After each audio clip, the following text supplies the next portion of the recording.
खुदावंद यीशु मसीह जिसकी खुशी इसमें है कि वो बाप की मर्जी को पूरा करे, उसी के नाम में आपकी सलामती हो। रोज़ों से मुतालिक जब जो सीरीज़ हमने शुरू की तो इसका मकसद ये था कि हम बाइबल मुक़द्दस में मौजूद उन तमाम हवाला जात पर गौर करें जहाँ पर रोज़े का हमें ज़िक्र मिलता है, और खुदा के फजल से आज हम एक अहम संगे मील अचीव करने को हैं, और वो ये है कि अहदे अतीक में रोज़े से मुतालिक जितने भी हवाला जात हैं उन पर आज हमारी स्टडी मुकम्मल हो जाएगी। और उसके बाद नए अहदनामा में 4 मेजर ऐसे वाक़यात हैं जहाँ पर रोज़े का जिक्र है, तो उनमें से 2 पर हम पहले बात कर चुके हैं और सिर्फ 2 रह गए हैं, और वो भी आने वाले चंद दिनों में हम उसे भी पढ़ लेंगे, उन पर भी हम गौर कर लेंगे। तो अभी आइए हम आज का जो हमारा अहदे अतीक में से रोज़े से मुतालिक आखिरी हवाला है उस पर गौर करेंगे, और उसके लिए हम ज़करिया नबी की जो किताब है उसका 7वां बाब और उसकी 2 से 6 आयत तक, और उसके बाद ज़करिया 8 बाब और उसकी 16 से 19 आयत पढ़ेंगे, जिसमें कुछ यूँ लिखा है। और बैतेल के बाशिंदों ने शराजर और रजम मलक और उसके लोगों को भेजा कि खुदावन से दरख्वास्त करें और रब्बुल फाज के घर के काहिनों और नबियों से पूछें, क्या मैं 5वें महीने में गोशा नशी होकर मातम करूं जैसा मैंने सालहा साल किया है। तब रब्बुल अफवाज का कलाम मुझ पर नाजिल हुआ कि ममलकत के सब लोगों और काहिनों से कह कि जब तुमने 5वें और 7वें महीने में इन 70 बरस तक रोज़ा रखा और मातम किया, तो क्या कभी मेरे लिए खास मेरे ही लिए रोज़ा रखा था? और जब तुम खाते पीते थे तो अपने ही लिए ना खाते पीते थे? और फिर 16वीं से 19वीं आयत जिसमें लिखा है, पर लाजम है कि तुम इन बातों पर अमल करो, तुम अपने पड़ोसियों से सच बोलो और अपने फाटकों में रास्ती से अदालत करो ताकि सलामती हो, और तुम में से कोई अपने भाई के खिलाफ दिल में बुरा मंसूबा ना बांधे और झूठी कसम को अजीज ना रखे, क्योंकि मैं इन सब बातों से नफरत रखता हूँ, खुदावंद फरमाता है। फिर रब्बुल फाज का कलाम मुझ पर नाजिल हुआ कि रब्बुल फाज यूँ फरमाता है कि 4थे और 5वें और 7वें और 10वें महीने का रोज़ा बनी यहूदा के लिए खुशी और खुरमी का दिन और शादमानी की ईद होगा, इसलिए तुम सच्चाई और सलामती को अजीज रखो। तो इस हवाले को बेहतर तौर पर समझने के लिए हमें इसका हिस्टोरिकल बैकग्राउंड चाहिए होगा, जो तारीखी पस मंज़र है वो चाहिए होगा। तो अगर तो आप इन वीडियोस को बाकायदगी से देख रहे हैं तो मुझे उम्मीद ये है कि फिर ये बातें आपके लिए ज़्यादा मुश्किल ही होगी, चूँकि पहले भी कुछ का मैं जिक्र कर चुका हूँ। तो यहाँ पर आपने जहन में रखना है कि जिस दौर में ज़करिया नबी नबूवत कर रहे हैं ये असीरी का ज़माना है। इससे मुराद ये है कि जब बनी इस्राइल जो है मुसलसल खुदा के अहद को तोड़ते रहे तो वो 722 कबल मसीह में असीरी में चले गए, यानी कि 10 कबाइल, और उसके बाद यहूदा का कबीला रह गया, और वो भी हम देखते हैं कि 587 कबल मसीह में वो भी असीरी में जाता है। और इसके असीरी में जाने से पहले जो यिर्मयाह नबी है वो यहूदा में नबूवत कर रहे थे, और उन्होंने बताया था कि 70 साल तक तुम असीरी में रहोगे और उसके बाद खुदा ताला जो है वो तुम्हारी असीरी को मौकूफ करेंगे और तुम अपने मुल्क में वापस आ जाओगे।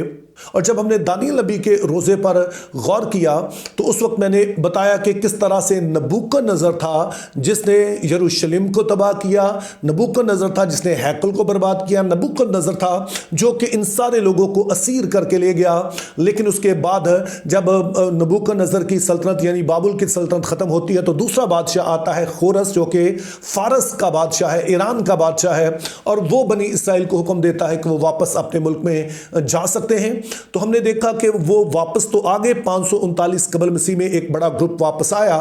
लेकिन यहाँ पर आके वो अपने घर बनाने में लग गए, और उन्होंने पहले तो मज़बा नहीं बनाया, लेकिन फिर 536 कबल मसीह में मज़बा बन गया। और जब हैकल की तामीर शुरू की तो कई तरह के और मसले खड़े हो गए, और ये काम फिर अगले 16 साल रुका रहा। और फिर 520 कबल मसीह में ज़करिया और हज्जी नबी की नबूवत के वसीला से एक दफ़ा फिर से ये काम शुरू हुआ, और हम देखते हैं कि फिर दूसरी हैकल की जो तामीर है वो शुरू होती है। और अभी जो हमने हवाला पढ़ा है ये उस ज़माने का है कि जब हैकल की तामीर होते हुए जो है वो 2 साल हो गए हैं, और नज़र आ रहा है कि अब हैकल जो है कुछ ही अरसे में तामीर हो जाएगी। तो जिससे अब मुराद ये है कि एक तरह से फिर से मुल्क बहाल हो गया है, चूँकि हैकल बन गई है। इसका मतलब है कि अब वहाँ पर वो कुर्बानियाँ चढ़ा सकते हैं, वहाँ पर अपनी मजहबी जिंदगी का आगाज कर सकते हैं। और अब लोग ऐसा होता हुआ देखते हैं तो वो ज़करिया नबी से और काहिनों से पूछते हैं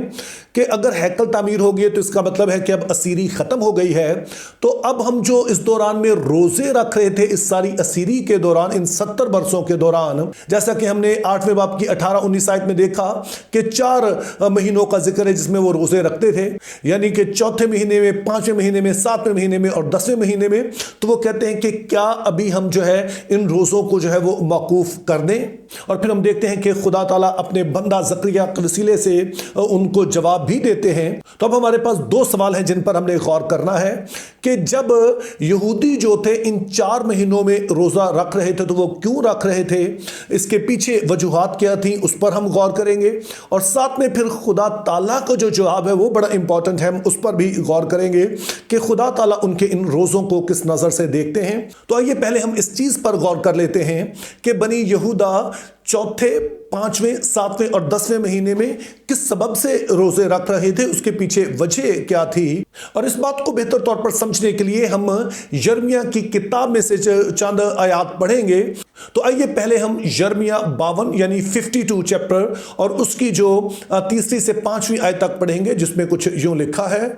क्योंकि खुदावन के गज़ब के सबब से यरूशलेम और यहूदा की यह नौबत आई कि आखिर उसने उनको अपने हजूर से दूर ही कर दिया और सिदकिया बादशाह बाबुल से मुनहरिफ हो गया। और उसकी सल्तनत के 9वें बरस के 10वें महीने के 10वें दिन यूं हुआ कि शाह बाबुल नबूकदनेस्सर ने अपनी सारी फौज समेत यरूशलेम पर चढ़ाई की और उसके मुकाबिल खैमेज़न हुआ और उसने उसके मुकाबिल हसार बांधे। और सिदकिया बादशाह की सल्तनत के 11वें बरस तक शहर का मुहासरा रहा। अब अगरचे कि इन आयात में कई चीज़ें हैं जिन पर हम बहुत गुफ्तगू कर सकते हैं, लेकिन हम अपने मौजू पर रहते हुए यहाँ पर देखते हैं जो एक चीज़ हमने नोट की है कि जब बनी यहूदा मुसलसल खुदा के खिलाफ गुनाह करते रहे और अहद तोड़ते रहे तो आखिर खुदा ताला उन्हें अपने हुजूर से दूर करने का इरादा करते हैं। और हम देखते हैं कि जो सिदकिया यहूदा का आखिरी बादशाह है वो पहले तो नबूकदनेस्सर के साथ उसकी बनती है, लेकिन अभी वो उससे बागी हो जाता है। तो फिर नबूकदनेस्सर आता है और आकर हम देखते हैं कि वो यरूशलेम का मुहासरा कर लेता है। और जो दिन मुहासरा शुरू हुआ था, हमें यहाँ पर बताया गया कि ये 10वें महीने की 10वीं तारीख थी। तो इसी सबब से जो बनी यहूदा थे इन असीरी के सालों में 10वें महीने की 10वीं तारीख को रोज़ा रखते रहे। और उसके बाद हम देखते हैं कि इसी बाब में यानी कि यिर्मयाह 52 बाब और उसकी 6ठी और 7वीं आयत में हमें मजीद एक वाकया बताया गया जिसके सबब से फिर वो रोज़ा रखते थे। तो आइए हम इन आयात को भी पढ़ लेते हैं जिसमें कुछ यूं लिखा है, और चौथे महीने के 9वें दिन से शहर में काल ऐसा सख्त हो गया कि मुल्क के बाशिंदों के लिए खोरिश ना रही। तब शहर पनाह में रखना हो गया और दोनों दीवारों के दरमियान जो फाटक शाही बाग के बराबर था उससे सब जंगी मर्द रात ही रात भाग गए और ब्याबान की राह ली। अब इन आयात में हमें वाज़े तौर पर बताया गया कि जब नबूकदनेस्सर की फौज ने शहर का मुहासरा किए रखा तो इसका मतलब है बाहर से कोई चीज़ अंदर नहीं जा सकती है। तो जिसका मतलब है कि लोगों के पास जो अब खाने पीने की अशिया जो है वो भी ख़त्म हो गई हैं। तो अब जाहिर है कि वो भूखे तो नहीं लड़ सकते हैं, तो फिर वहाँ से जो लोग हैं वो भागना शुरू हो जाते हैं और नबूकदनेस्सर की फ़ौज को मौका मिल जाता है और वो जो शहर पनाह थी वो अब उसको तोड़ देता है, यानी कि जो फसील थी, दीवार थी शहर के गिर्द, उसको तोड़ देता है। तो यहाँ से फिर यरूशलेम की बर्बादी का आगाज होता है। तो इसीलिए हम देखते हैं कि इन 70 साल के दौरान बनी यहूदा जो थे वो चौथे महीने की 9वीं तारीख को भी एक रोजा रखते रहे, जो इस याद में था कि ये वो दिन था कि जब यरूशलेम की बर्बादी जो थी वो शुरू हो गई और उस दिन से यरूशलेम की जो दीवारें हैं उनको तोड़ दिया गया था। और जब इसी बाब को हम आगे पढ़ते हैं तो फिर 12वीं 13वीं आयत में हमें एक और वाकया बताया गया है जो कि कुछ यूं है, और शाह बाबुल नबूकदनेस्सर के अहद के 19वें बरस के 5वें महीने की 10वें दिन जलोदारों के सरदार नबूजरदान जो शाह बाबुल के हुजूर में खड़ा रहता था यरूशलेम में आया और उसने खुदावंद का घर और बादशाह का कसर और यरूशलेम के सब घर यानी हर एक बड़ा घर आग से जला दिया। इससे पहले वाले हवाले में हमने देखा कि जो यरूशलेम की दीवार थी जिसको हम कहते थे फसील थी, वो तोड़ दी गई और यरूशलेम की बर्बादी शुरू हो गई, और ये चौथे महीने में हुआ था। और अभी हमें बताया गया है कि 5वें महीने की जो 10वीं तारीख है उस दिन जो है वो ना सिर्फ उसकी जो दीवारें हैं वही तोड़ी गई, बल्कि यरूशलेम में जो घर हैं उनको आग लगा दी गई, बादशाह का महल जला दिया गया, और सबसे बढ़कर जो हैकल थी, जो सुलेमानी हैकल थी, उसको भी आग लगा दी गई और उसको भी जला दिया गया। तो इसलिए जो बनी यहूदा थे वो 5वें महीने की 10वीं तारीख को इस याद में रोज़ा रखते या मातम करते थे कि जिस दिन खुदा की हैकल जो है वो भी जला दी गई, बादशाह का महल और सारा जो यरूशलेम है उसके अंदर घर हैं उनको जला दिया गया। और इसके बाद हम देखते हैं कि नबूकदनेस्सर यहाँ पर जो लोग थे, पढ़े लिखे थे या किसी काम आ सकते थे, उनको असीर करके वो अपने मुल्क में ले गया, और पीछे जो कुछ ऐसे कमज़ोर लोग रह गए थे, जो पढ़े लिखे भी नहीं थे, जो शायद उसके कोई ज़्यादा काम भी नहीं आ सकते थे, और इन पर उसने यहूदा के कबीले ही में से एक शख्स को जिसका नाम जदलिया था उसको उसने गवर्नर बना दिया ताकि वो इन लोगों का ख्याल रखे। सो जो जदलिया था तो वो यहूदा के कबीले से, लेकिन वो नबूकदनेस्सर की तरफ से मुकर्रर किया गया था। लेकिन उसका मुकर्रर होना इस बात को कम से कम जाहिर करता था कि जो लोग पीछे रह गए हैं उन पर उनका अपना ही एक शख्स जो है जो कि यहूदा से ताल्लुक़ रखता है वो मुकर्रर किया गया है। लेकिन सारे लोग इस बात से खुश नहीं थे, अगरचे कि यहाँ पर जदलिया जो कहने, लेकिन वो कहते थे कि जदलिया जो है ये नबूकदनेस्सर के साथ मिल गया है। और जो लोग खुश नहीं थे उनमें से एक का नाम था इस्माइल बिन नतनिया। और फिर हम यिर्मयाह 41 बाब उसकी पहली और दूसरी आयत में एक और अहम वाक़या देखते हैं जो कुछ यूं है। और 7वें महीने में यूं हुआ कि इस्माइल बिन नतनिया बिन अलिस्मा जो शाही नस्ल से और बादशाह के सरदारों में से था 10 आदमी साथ लेकर जदलिया बिन अखीकाम के पास मिस्पा में आया, और उसने वहां मिस्पा में मिलकर खाना खाया। तब इस्माइल बिन नतनिया उन 10 आदमियों समेत जो उसके साथ थे उठा और जदलिया बिन अखीकाम बिन साफन को, जिसे शाह बाबुल ने मुल्क का हाकिम मुकर्रर किया था, तलवार से मारा और उसे कत्ल किया।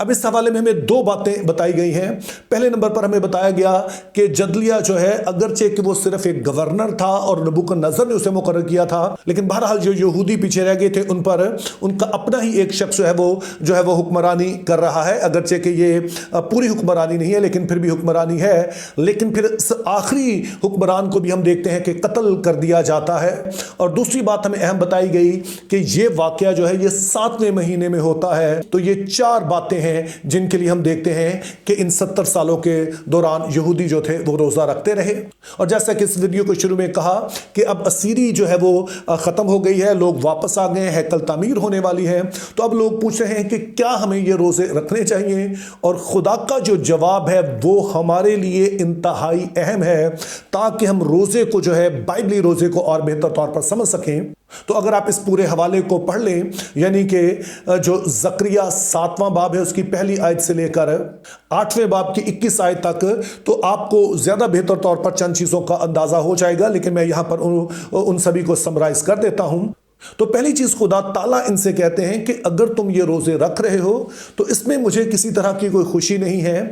ये मेरी मर्जी नहीं है, मैंने तुम्हें नहीं कहा है कि तुम ये रोज़े रखो, बल्कि ये रोज़े तुमने खुद मुकर्रर किए। तो खुदा ताला पहली चीज़ कहते हैं कि मुझे तुम्हारे इन रोज़ों से कोई खुशी नहीं है। और दूसरी बात वो कहते हैं कि दरअसल जो कुछ ये हुआ है वो इसलिए कि जो मेरी मर्जी थी, जिसमें मेरी खुशी थी, दरअसल तुम्हारे अब्बा अजदाद ने तो वो किया नहीं। जब जैसे मैंने कहा कि आप इस पूरे हवाले को पढ़ेंगे तो खुदा ताला का कहना है कि मैंने तो तुम्हें बड़े वाज़े तौर पर अहकामात दिए, और वो एक अहद के तौर पर थे कि तुम्हारी जिम्मेदारी थी कि उन बातों को मानो जो मैंने तुम्हें दी हैं, और वो बातें हैं जिसमें मेरी खुशी है। यानी कि तुम अपने पड़ोसी से मोहब्बत रखो, मुझसे मोहब्बत रखो, और इस मोहब्बत का इजहार तुम मुख्तलिफ तरह से करो।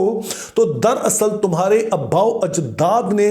वो कुछ नहीं किया जिसमें मेरी खुशी है, जो मेरी मर्जी है। तो ये रोज़े तो मेरी मर्जी नहीं है, और उनके इन गुनाहों की वजह से, उनके इस काम की वजह से जिससे मैं ना खुश था, ये सारा कुछ गुजरा है। तो तुम्हारे ये रोज़े जो है बेसिकली वो मेरे लिए नहीं है, बल्कि अपने ही गुनाहों पर मातम है, अपने अब्बा अजदाद के गुनाहों पर मातम है। और इसी बात को आगे बढ़ाते हैं और तीसरी बात वो कहते हैं, लेकिन अब अगर तुम मेरी खुशी चाहते हो, मेरी मर्जी चाहते हो, तो वही कुछ जो मैं तुम्हारे बाप दादा से चाहता था कि तुम जो है मुल्क में रास्ती को और मोहब्बत को और इंसाफ को कायम करो, यानी कि किसी के साथ ज्यादती ना हो, जिसका कोई हक है उसे वो मिले। तो अगर तुम मेरी ही खुशी ढूंढ रहे हो तो फिर वो इन्हीं बातों में है, ना कि इसमें कि तुम रोजा रखो। और इससे हमें यह समझने में मदद मिलती है कि खुदा ताला की खुशी जो है वो हमारे रोजे में नहीं है, बल्कि ऐसे रोजे में है जो इसलिए रखा जाए ताकि जो कुछ हमसे गलत हुआ है हम उस पर मातम कर सकें, और साथ में इस बात का इकरार करें कि आइंदा हम ये सब कुछ नहीं करेंगे जिन बातों से खुदा खुश नहीं है, बल्कि वो कुछ करेंगे जो जिनसे खुदा खुश है, जो खुदा की मर्जी है। तो इस तरह का रोज़ा है जिसमें उसकी खुशी है, या ये वो मकसद है जो कि रोज़े का है। और जाहिर है कि अगर हम वैसे ही इन कामों को करते रहते हैं तो खुदा के साथ हमारा रिश्ता बहाल रहेगा, और जाहिर है हमें कभी इस तरह का रोजा रखने की जरूरत ही नहीं पड़ेगी। Think biblically, live purposefully, have a very good day.